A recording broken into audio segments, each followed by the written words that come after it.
our first episode of the Black Woman's Guide show. And if many of you guys have been following us, we're also on Facebook Live. So I'm streaming live so I can see your posts or comments and questions here as well. So feel free to write anything down. I will be having Periscope also next week. So you can also be on Twitter and also follow me there and also send questions in that way. But this is our first show and it's the new year and it's really, really exciting. I've done a couple of different shows in the past and I've always found them really, really fun. And I'm hoping that this can evolve into something that really serves you guys and also brings quality information to Black women in their businesses and beyond. So today I really want to talk about the 5 things I would do in the new year if I was starting from scratch. And I really thought about it just because obviously it's the new year and we obviously kind of plan to do all these different things, right? And it was important for me to think about like what mistakes have I made, what things would I do differently, and how do I want to move forward in my business. And so because of that, I really sat down and said, well, what are the couple things? Hey, how are you? I thought of a couple things. I said, well, what are some of the things I would do differently if I was going to start my business over from scratch? Because a lot of times there's so many different things you can do out there online and information, and you're like, wait, what am I doing? And how am I doing that? And what's the best way? And we oftentimes get distracted or overwhelmed by doing all those different things. So we're going to talk through those 5 today on our first Black Women's Guide show. So the first thing I would do if I was starting over is I would determine a revenue goal. So a lot of times when you start, you kind of create these different goals, and some of them are lofty, some of them are really pragmatic or realistic. So you might pick a goal like, I just want to have 1,000 followers, or I want to sell 10 books, or I want to make $100,000 a year. But they're not really anchored in like what I'm doing right now, and they don't really give me a clear picture of what I have to build to get to that goal. So it's really, really important that when you're thinking about, well, what's the revenue goal, you really think about what's feasible for you now. So what I like to personally do and what I would have done differently this year is I would have said, I'm going to start a business. What's my goal for the year? Like, how much money do I want to make per month by the end of the year? Revenue from my business. So this is not profit, this is just overall revenue, but you could pick profit as well. It's really up to you. You just need to know the difference, right? Profit is how much money you make after you've paid back all the expenses, and revenue just means all the money that you made, period, right? So you're not deducting expenses from that. But I'd ask myself that question. And when I talk to a lot of women, they oftentimes they never ask. They're like, oh, I never thought about it. You're like, well, how do you run a business and not think about the numbers? That's what business is, right? Like there's numbers that are there. So it's important to think about, well, what is my revenue goal for the year? How much money would I want to make? How much money would I think success means? How much money would let me quit my job? How much money would make me know I'm going on the right direction? How much money would make me feel comfortable and confident in my business, right? All of those things are revenue goals that you want to think through. And so for me, I would have actually said, okay, what's my revenue goal? And I would have picked a revenue goal and I would have said, okay, based on that revenue goal, what other things now do I have to create to get there? And it's really important that we do this because without that goal, 2 things don't happen. 1, we don't create a risk reward scenario for ourselves, meaning we don't have a number, see my lipstick on my face, that we can get excited about, right? Like we don't have a number that lets us go, this is just enough that I'm like inspired and excited, but not too much that I'm terrified. Because when you pick a number, like you're like, I want to make $1 million. Well, like everyone wants to make $1 million. Do you want to make $1 million this year? Are you prepared to make $1 million this year? Right? So why pick that goal? Why don't you pick a goal? I want to make $60,000 this year, or I want to make $40,000 this year, because that's more tangible for you. You're like, oh, I can see making $2,000 a month, or $3,000 a month for my business. That's reasonable to me, right? And so that's like a way for you to start the process, because now you actually are able to say like, I trust in myself and my ability to get this done because the number is reasonable to me, but still exciting, right? So if I had to start over from scratch, the first thing I would do is determine a revenue goal for myself that I would hold myself accountable to, that would really be the anchor or the thing that really organizes how I approach my business and gives me that kind of tangible goal that I need to know if I'm going in the right direction. There's this thing, it's called, I don't know who kind of named it, but it's like timeline to failure and timeline to success. And what that means is oftentimes we look at the timeline to success, meaning we say, well, we want to get to this goal. I want to get 500 people signed up on my email list by June. Awesome. At some point in getting those 500 people, there's a point in which if you don't get a certain number of people, that you're not going to hit that 500 person goal. So for example, you want to have 500 people on your list by June 1st. It's May or April 15th, and you only have 20 people signed up, right? Well, you need to know that at that point, you're not going to hit your 500 person goal, and what that actually means, what the implications are of not hitting it. Now you might go, well, obviously, Dom, if I only got 20 people, I know I'm not gonna hit my goal. But you don't know that because I don't know what you're doing. For example, what if you were running a campaign and you spent all of January, February, March setting it up, and you actually didn't even launch it until April 15th? So you have a whole month to get 6 weeks to get 500 people signed up, and that was your plan originally, right? So it's not fair to say that April 15th is obvious. It's not always obvious to us when we're doing the thing, because it's like, well, listen, to one person, 20 people by April 15th is not enough. For someone else, it's perfectly on time. So you need to know that, because you need to know when you need to course correct. Because what we oftentimes do instead is we go, well, I have this goal and I got somewhere down the line, I just didn't get as far as I wanted to. And I don't really even know what that means, but I just didn't get as far as I wanted to. And I stopped.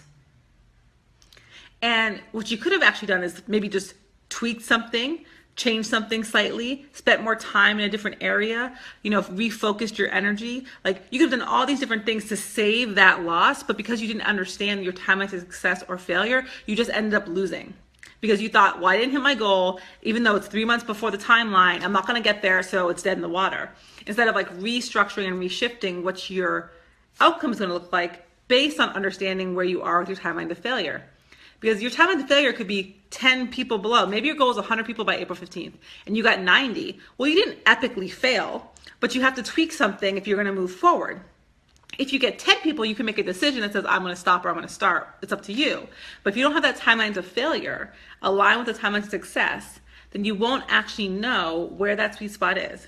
And so having a revenue goal allows you to identify what those timelines start to be. It starts to shape out your year and your planning, because you can go, oh, if I don't make $1,000 a month per month in 8 months, I'm not gonna hit my goal of $3,000 a month per month in 12 months, right? So creating a revenue goal is really, really important. So that's the first thing I would do.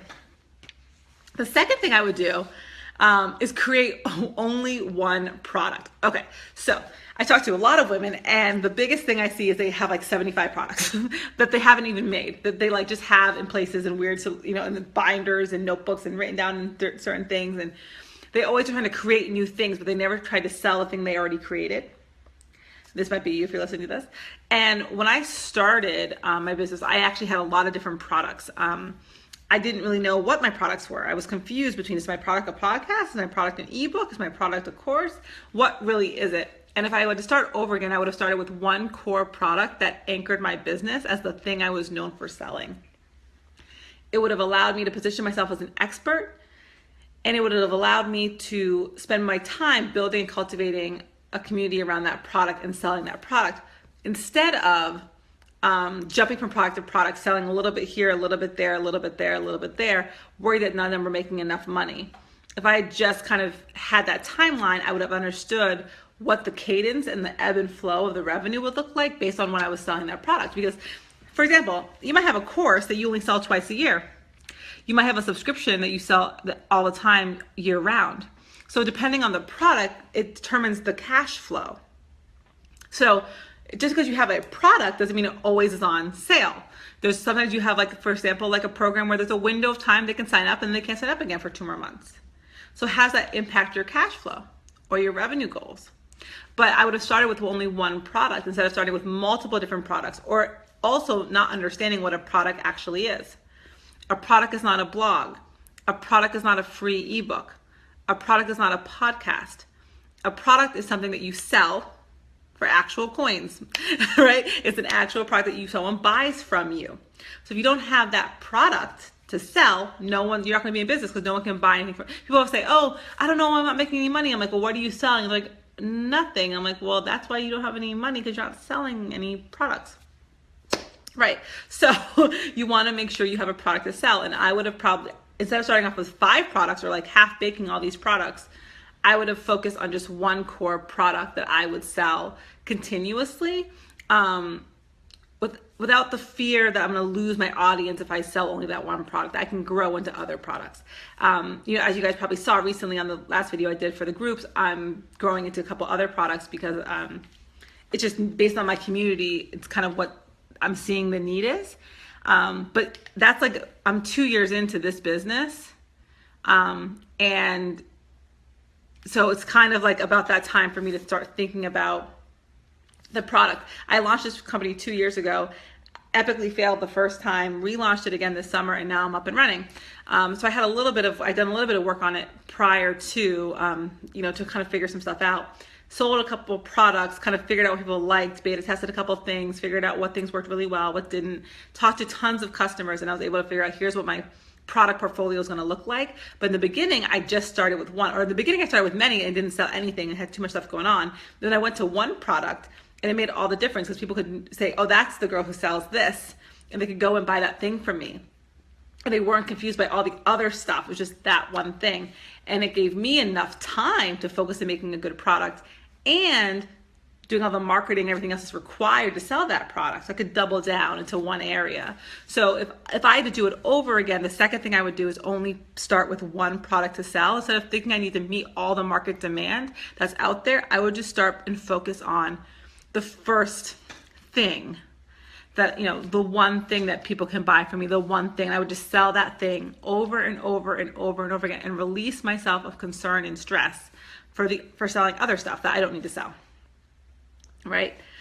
Because at the end of the day, you'll always get a chance to sell stuff in the future, but you want to basically start by having one thing that you can master, which is going to help you build your expertise and help you build your knowledge set. So just think about that. I know many of you guys, because what happens is we don't know who our customers, and we're like, well, they want this, and this person wants this, and I was thinking about this, and I might try this, and this person, instead of just saying like, actually, the one thing I know for sure that I can sell is X, and I'm just going to sell that thing. Like, I'm just going to sell that thing. That's a much better, hi, I don't know I can see people popping in and out, so I'm just saying hello real quick. And you're watching the Black Woman's Guide, the 5 things I would do over in the new year if I was starting my business from scratch. So I just want to let everyone know because I'm seeing people pop in and out here. So that's the second thing I would do, is I would just really think about the one product. And the product can be anything. So you don't have to start with a big product.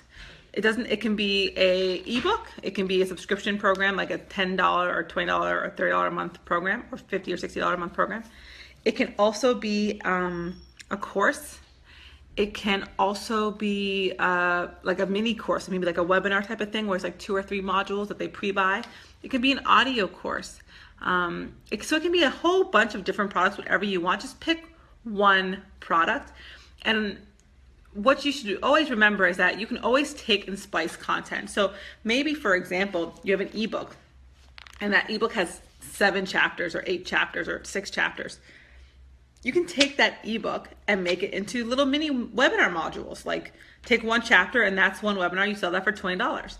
You can also take that whole book and make it into a course that you sell for $500 or $1,000, where there's one course a week, one chapter a week is released, and there's content with it, and art and information and training and education and coaching, whatever. So you don't have to have 85 different products. You have to have one core content source, and you need to break that content up into a bunch of different types of products, which is something that people confuse, and we'll talk about later on as we go through the Black Woman's Guide show. But that's really, you can do it that way too. So don't worry about having to have a bunch of different ideas.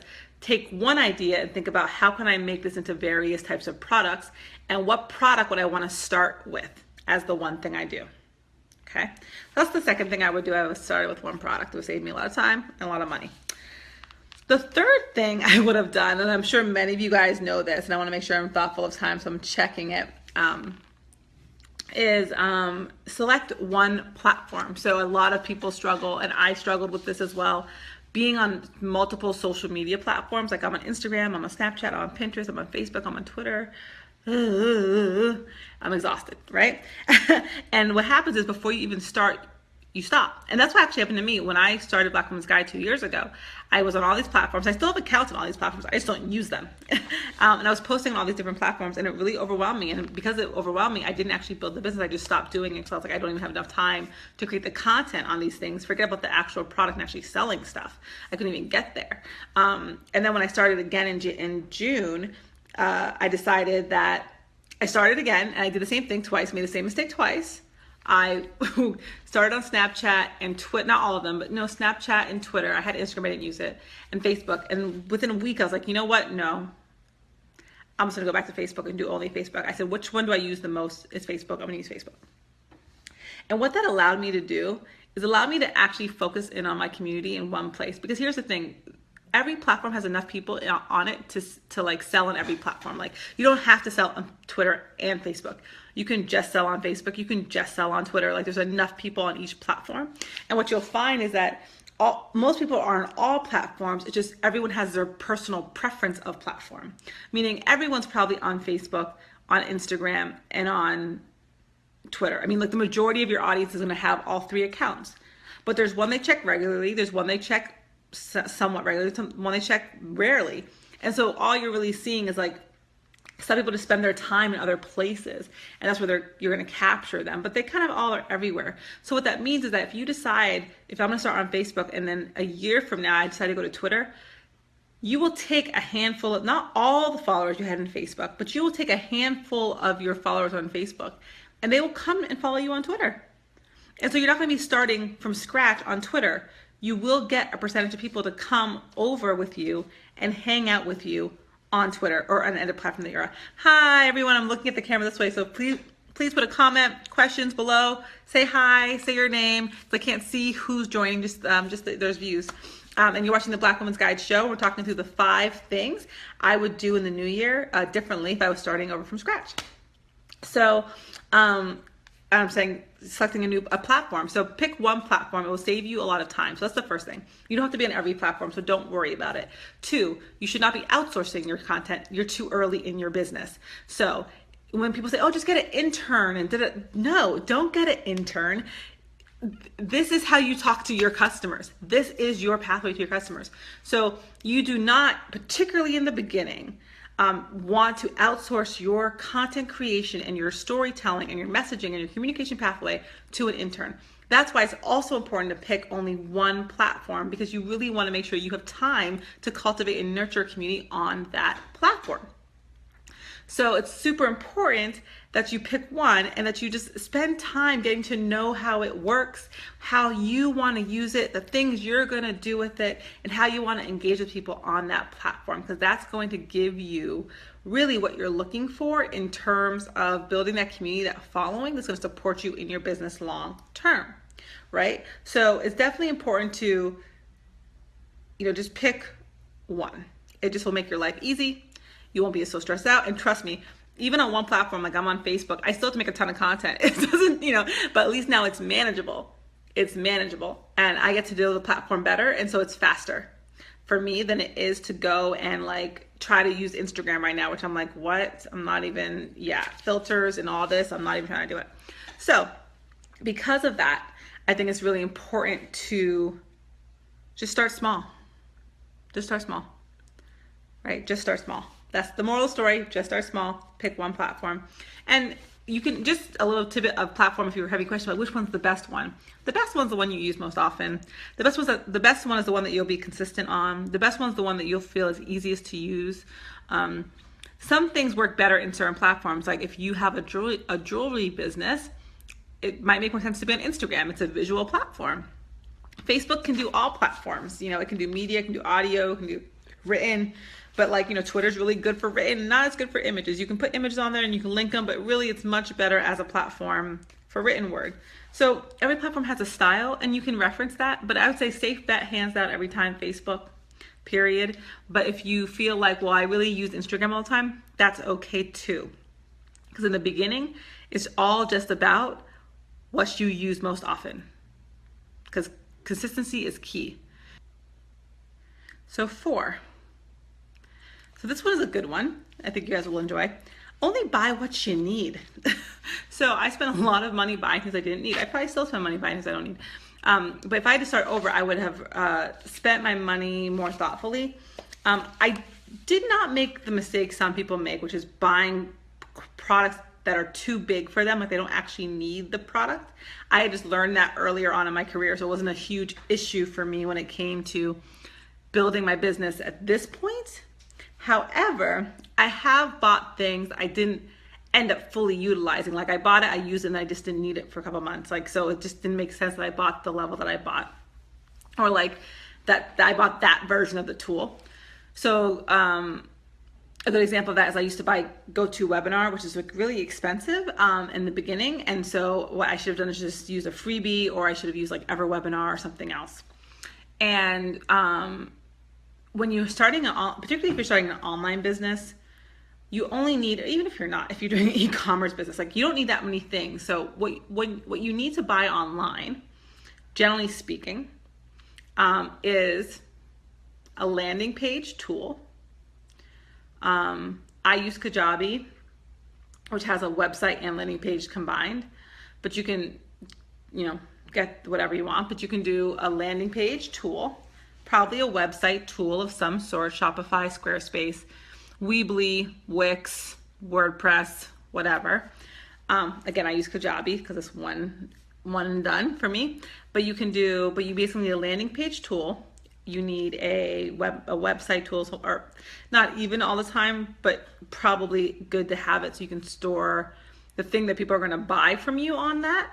They can access it that way in the payment link, but you can also go landing page, right to sales page, or right to a sales, right on the landing page itself. You can sell something and it will just go to the payment. But a website, a landing page, some type of webinar tool that lets you record live webinars, engage with people. If you're doing a recorded webinar where they're not actually engaging with you, you can even like just record it and put it on your own page on your website and just drive people to that. So you don't even need to necessarily buy a webinar tool, but it can be a little bit more of a headache to do that structurally with like a developer, but you can do that. But you only need a webinar tool, a landing page tool, and a website. Those are the three, and an email client. And if you're starting out, your email client will most likely be free.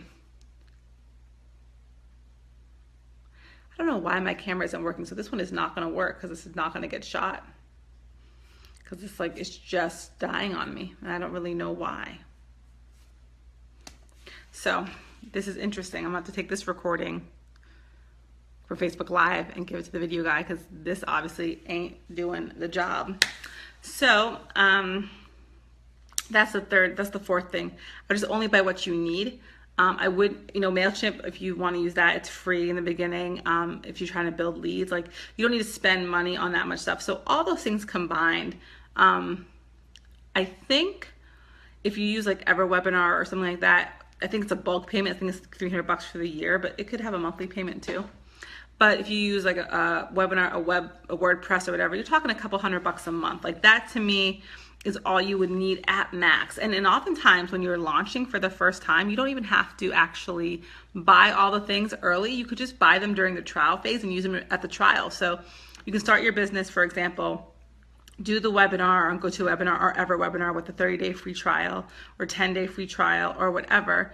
And you can kind of hack your way through. So maybe you send an email confirmation with the information for the webinar instead of having the website tool automatically send it for you, because that may be a premium service on that webinar tool, for example. So you just want to start with, you can email them the stuff, but then it goes to the webinar tool when they need it for the actual webinar to show, because now you're in that 7-day freebie window. So a lot of times you can postpone the usage of the tool, use it during its like freebie time to launch, make some sales, and then you have some money to actually put toward the growth of the business and paying for those tools moving forward, but you didn't have to pay for them up front when you had no cash coming in. That's a little hack that you guys can use. And so that's what I recommend. But you only need to buy what you need. You really don't need to buy, I don't know, Highrise or Salesforce or, even HubSpot. Even though I love HubSpot, you don't need to buy that in advance. You don't need to even buy GoToWebinar. There's a lot of freebie webinar tools you can use, or really cheap ones. You don't need to buy like the nicest. You can use Lander app, or there's some cheaper landing page tools. You can use WordPress or Weebly or Wix and just use a basic version. So there's a lot of freebie versions that you can use. You only need a landing page tool, a website, a webinar tool, and an email client. And so if you can do that cheaply in the beginning, the better you're going to be. So just a note, you don't need to buy that much stuff. Now when it comes to like technology, you're like, well, why do I need this lighting? I need this. You don't. You just don't. You just need your phone and maybe a camera phone, a phone from your camera, and a phone on your computer.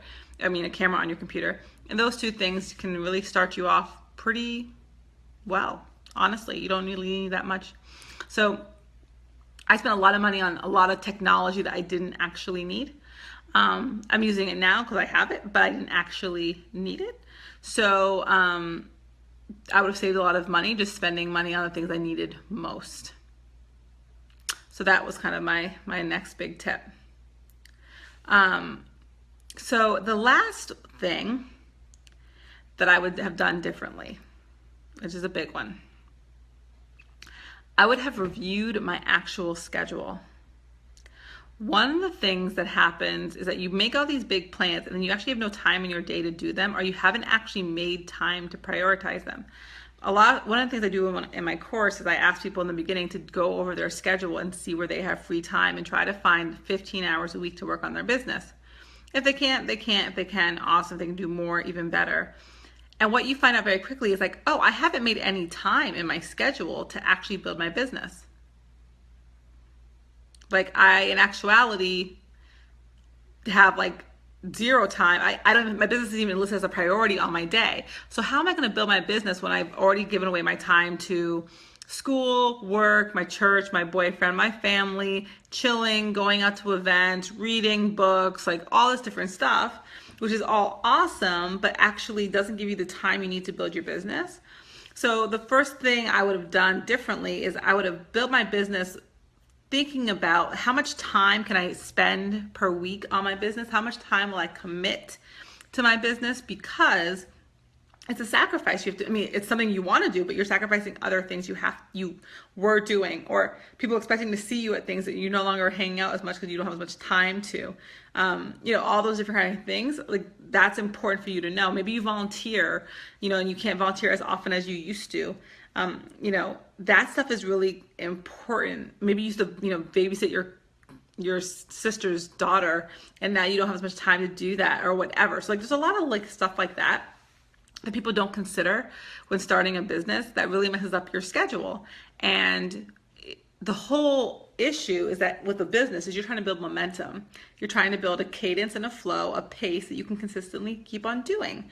That's how you build a business. It's not through fast growth, right? Rarely is it through fast growth unless you're in a startup maybe and you got in a bunch of venture capital and you're in a growth position. But if most likely you're probably not in that position, you're growing slowly. And when you're growing slowly, the most important thing is maintaining the rhythm. And how to maintain it is by making sure you have enough time to do the work. And you can't make sure you do the work if you don't actually have it in your schedule.